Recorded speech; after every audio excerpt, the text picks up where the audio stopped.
हम प्रभु परमेश्वर को धन्यवाद देंगे आज की सुंदर सुबह के लिए। शनिवार का दिन परमेश्वर ने हमें दिया है कि हम परमेश्वर की पवित्र चरणों में आ जाएं, उसकी निकटता का एहसास करें। प्रियो, मैं आप सभी का स्वागत और वेलकम करता हूं आज की सुबह कि परमेश्वर ने हमें सुंदर मौका दिया है ताकि हम परमेश्वर के साथ आगे बढ़ें और प्रभु की महिमा कर सकें। आज का दिन प्रभु के बड़े अनुग्रह के द्वारा हमें मिला है। ये सुंदर सुबह हमें मिली है ताकि हम प्रभु के साथ आगे बढ़कर परमेश्वर की महिमा करें। इस सप्ताह का कार्य की दृष्टि से आखिरी दिन, और प्रभु ने हमें मंडे से लेकर और आज शनिवार तक संभाला है। और हमारी यही प्रार्थना है कि आज का दिन हम सब के लिए बहुत ही आशीष का दिन बने। परमेश्वर आपको बहुत आशीष दे ताकि आप प्रभु में और आगे बढ़कर परमेश्वर की महिमा कर सकें। आज मैं आपके सामने पढ़ना चाहूँगा पहला कुरिन्थियों उसका 4 अध्याय उसके 20 और 21 पद को। परमेश्वर की सामर्थ जो हमें मिलती है, उस सामर्थ को लेकर हम कैसे एक दूसरे को प्रोत्साहित करें, क्योंकि परमेश्वर का राज्य बातों में नहीं परंतु सामर्थ में है। तुम क्या चाहते हो? क्या मैं छड़ी लेकर तुम्हारे पास आऊं, या प्रेम और नम्रता की आत्मा के साथ? परमेश्वर इस वचन की पढ़े और सुने जाने पर आशीष दे। हम प्रार्थना करेंगे, आंखों को बंद करें और प्रभु की उपस्थिति का एहसास करें। प्यारे परमेश्वर, हम आपको धन्यवाद, आपकी स्तुति, आपकी प्रशंसा करते हैं कि आप हमारे महान प्रभु, दयालु पिता, विश्वास के योग्य परमेश्वर। आज की सुंदर सुबह के लिए आपको दिल की गहराई से धन्यवाद। रात्रि के मीठे विश्राम के लिए आपको धन्यवाद कि आपने रात्रि भर मीठा विश्राम दिया, अपनी सुरक्षा दी, अपनी निकटता दी, अपने प्रेम का एहसास दिया प्रभु, और ये भोर का सुंदर प्रकाश दिया। इसके लिए आपको दिल की गहराई से धन्यवाद। इस जीवन के लिए धन्यवाद जो आपने दिया है प्रभु। हम जानते हैं कि बहुत से लोग ऐसे थे जो आज का दिन देखना चाह रहे थे, लेकिन वो संसार को छोड़कर चले गए हैं। हम प्रभु प्रार्थना करते हैं रोन के लिए, उस बेटे के लिए प्रभु। पिछले दिनों हम लोगों ने उसके लिए प्रार्थना की, लेकिन परमेश्वर आपकी योजना हुई कि पिता वो इस संसार को छोड़कर आपके पास गए। इस छोटी सी उम्र में 25 साल की एज में प्रभु वो बेटा इस संसार को छोड़कर चला गया। हम प्रार्थना करते हैं प्रभु उनके परिवार के लिए प्रभु, जो दमों में हैं। प्यारे परमेश्वर, आप उनको संभालें, उनको शांति दे, तसल्ली दे, आपके अनुग्रह की दृष्टि उन पर बनी रहे। ऐसे समय प्रभु जी आपकी ओर से ढाढ़स, शांति, तसल्ली मिले और आपकी ओर वो देख सके, और इस बात को कह सका यूब के समान कि आपने दिया और आपने लिया, आपका नाम धन्य हो।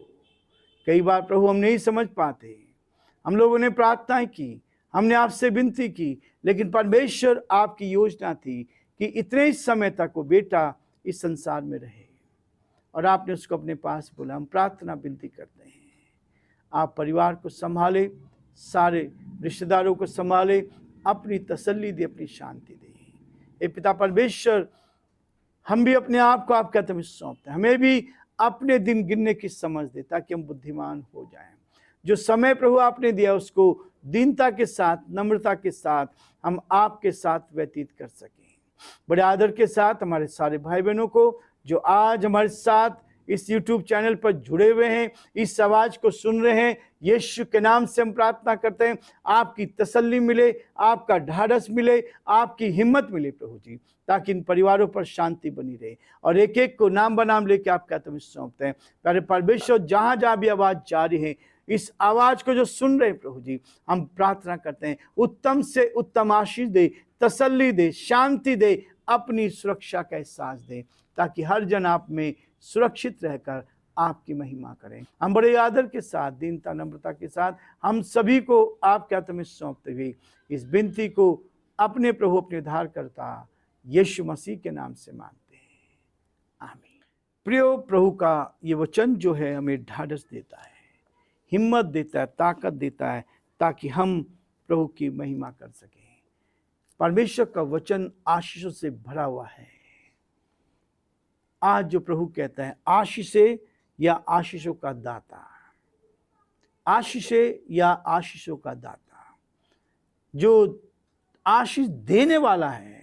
हम कई बार आशीषों को पकड़ने की कोशिश करते हैं, लेकिन जो आशीष देने वाला है, यदि उसको आपने पकड़ लिया तो वो आपको निरंतर आगे बढ़ाता जाएगा। चाहे बालक अपने घर को सोने चांदी से भरकर मुझे दे दे, तो भी मैं अपनी परमेश्वर यहोवा की आज्ञा को पलट नहीं सकता कि उसे घटाकर व बढ़ाकर मानूं।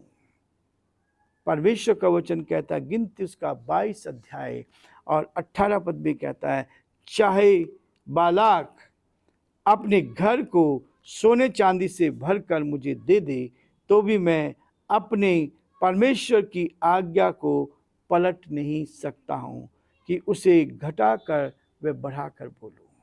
परमेश्वर का दास ये बालक जो था, इसको बहुत सारे सोने चांदी दिए गए, लालच दिया गया, ताकि वो परमेश्वर की वाणी को पलटकर केवल राजा के फेवर में कहें।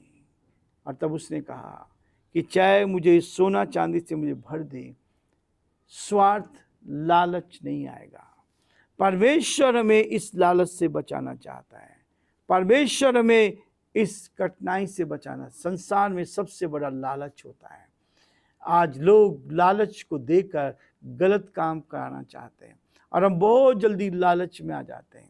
लेकिन प्रभु का वचन कहता है कि हमारा प्रेम एक ऐसा प्रेम हो जो लोगों को प्रोत्साहन करे, इस संसार में बुराइयों से बचाएं, इस संसार में परमेश्वर के साथ हमारा रिश्ता गहरा होता चला जाए, ताकि बुराइयां हमारे जीवन से निकलती चली जाएं। हम बहुतों के लिए आशीष का, आनंद का कारण बनते जाएं और जो समय प्रभु ने हमें दिया है, उस समय को इस संसार में शांति के साथ ईश्वर के भय में बिता सकें। इसलिए प्रियो, आज हम इस अध्याय को समाप्त करना चाहते हैं। जैसा कि हमने पढ़ा था इसमें कि परमेश्वर की जो सामर्थ है, क्योंकि परमेश्वर का राज्य बातों में नहीं परंतु सामर्थ में है। हम केवल शब्दों में तो बहुत अच्छी बातें करते हैं, शब्दों में तो हम इस बात को देखते हैं, लेकिन परमेश्वर का वचन कहता है वो बातों में नहीं पर सामर्थ में है। परमेश्वर का वचन हम बातों से नहीं कर सकते, लेकिन उसकी सामर्थ आती है, उसकी शक्ति आती है। उस शक्ति को लेकर हम आत्मिक शक्ति को लेकर शैतान का सामना कर सकते हैं।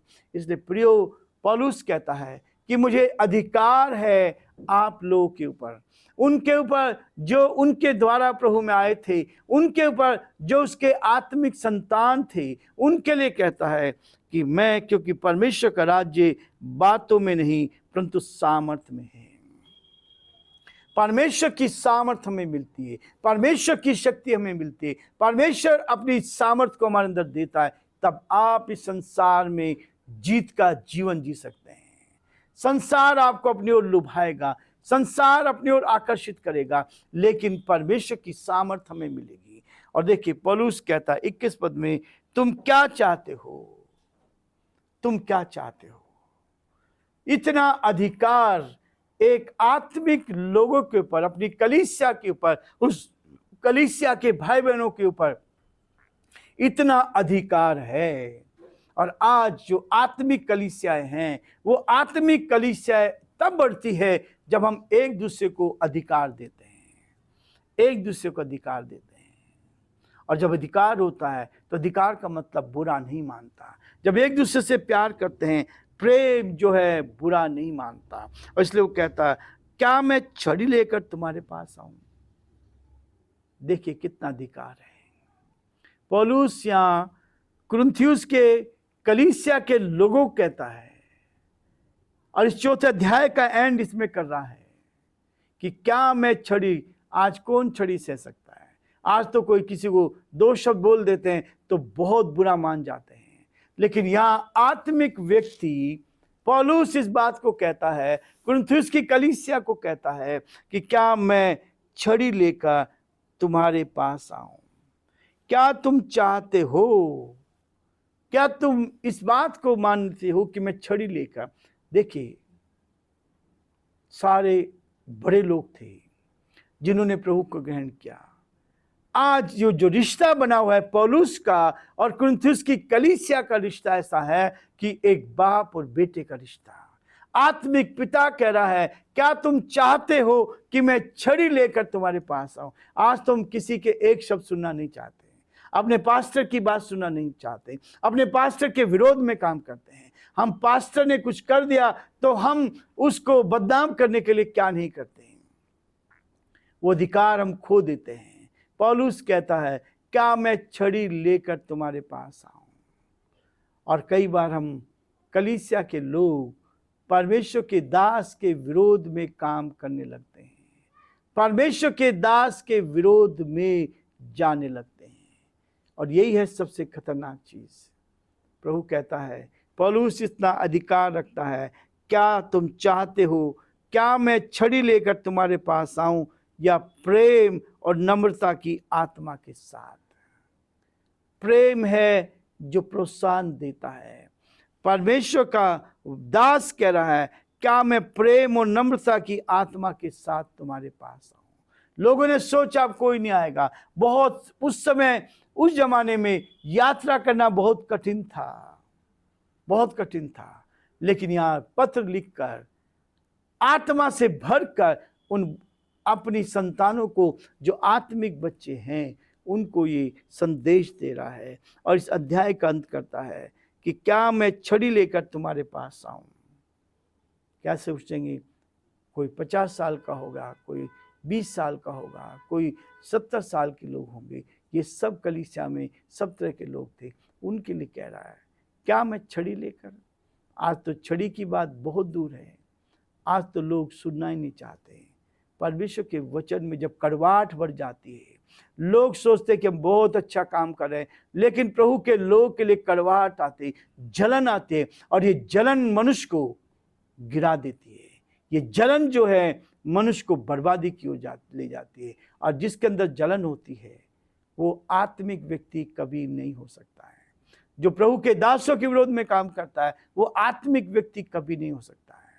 यही खतरनाक है, यही सबसे कठिन है। शैतान इसी हथियार का इस्तेमाल करता है। और लोग सोचते हैं कि हम तो बहुत आत्मिक हैं, हम तो बहुत आत्मिक हैं। लेकिन प्रियो, ये अधिकार होना चाहिए एक आत्मिक व्यक्ति का, प्रभु के दास का और कलीसिया का रिश्ता ऐसा हो ताकि हम एक दूसरे को डांट सके, समझा सकें और एक दूसरे को प्रेरित कर सकें, ताकि हम एक दूसरे को प्रोत्साहित करते हुए जीवन में आगे बढ़ते जाएं और जो परमेश्वर की योजना है उसको हम अपने जीवन में पूरा होता हुआ देख सकें। और इसलिए प्रिय, परमेश्वर का वचन हमें हर बात में इस बात को समझाने की कोशिश करता है ताकि हम प्रभु की महिमा करें। पौलुस तीमुथियुस को कहता है, जो प्राचीन अच्छा प्रबंध करते हैं, विशेष करके वे जो वचन सुनाने और सिखाने में परिश्रम करते हैं, 2 गुने आदर के योग्य समझे जाएं। दुगने आदर के योग्य। जो संसार के लोगों का आदर करते हैं, आप माता पिता का आदर करते हैं, पौलुस कहता है इस बात के लिए कि जो आपके लिए क्या करते हैं, सुसमाचार सुनाते हैं और सिखाते हैं, उसमें परिश्रम करते हैं, वो दुगने आदर के योग्य समझे जाएं। प्रियो, हम बहुत बार परमेश्वर के इस वचन को क्या करते हैं, बिगाड़ देते हैं। परमेश्वर के इस वचन को जो प्रभु ने हमें दिया है, और इसलिए वो कहता है कि जब आप उपदेश दे रहे हैं, आपके पास अधिकार होना चाहिए। और वो कहता है 2 तीमुथियुस उसका 3 अध्याय उसके 16 पद में लिखा है, संपूर्ण पवित्र शास्त्र परमेश्वर की प्रेरणा से रचा गया है, उपदेश, समझाने और सुधारने और धर्म की शिक्षा के लिए लाभदायक है। धर्म की शिक्षा के लिए लाभदायक है। लोग इसको बुरा मानने लगते हैं। हम तो बहुत ज्ञानवान हैं, हमारे पासवान जो हमें संदेश दे रहे हैं वो कैसे हमें डांट सकते हैं, कैसे हमें इस कड़वाहट लेकर हम घूमते हैं। लेकिन पौलुस कह रहा है 2 तीमुथियुस 3 अध्याय और उसके 16 पद में, संपूर्ण पवित्र शास्त्र परमेश्वर की प्रेरणा से रचा गया है और उपदेश और समझाने, सुधारने और धर्म की शिक्षा के लिए लाभदायक है, ताकि हम परमेश्वर के वचन को लेकर आगे बढ़े। प्रभु हम सबको बहुत आशीष दे। आज हम ये रुकना चाहते हैं, सोमवार के दिन हम फिर से इसी समय पर हम आपसे मिलेंगे, ताकि हम सुबह के समय इस संदेश को लेकर, इस वचन को लेकर आपके साथ, आपके घरों में हम इस वचन को बांट सके, ताकि प्रभु आप सबको बहुत आशीष दे।